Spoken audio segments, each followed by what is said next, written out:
धन रथ काहे ऋषियानु गढ़ाई देबै दुई झुलनी। धन रथ काहे ऋषियानु गढ़ाई देबै दुई झुलनी।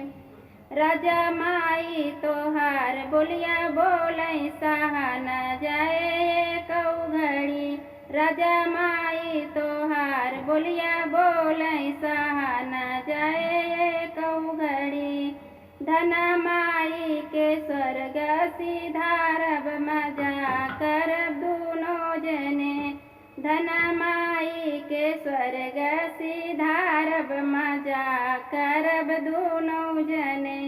धन रथ काहे ऋषियानु गढ़ाई देबै दुई झुलनी। धन रथ काहे ऋषियानु गढ़ाई देबै दुई झुलनी। राजा भाभी तोहार बोलिया बोलै सहा न जाए एको घड़ी।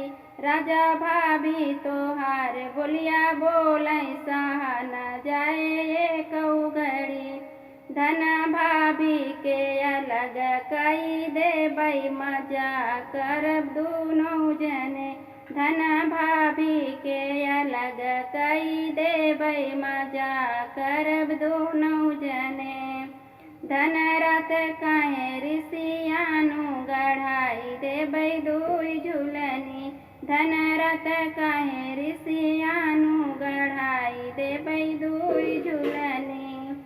राजा बहिनी तोहार बोलिया बोलै सहा न जाए एको घड़ी।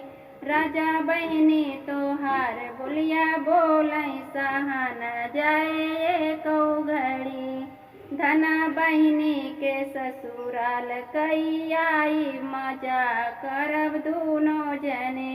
धन बहिनी के ससुराल कई आई मजा करब दुनो जने। धन रथ काहे ऋषियानु गढ़ाई देबै दुई झुलनी।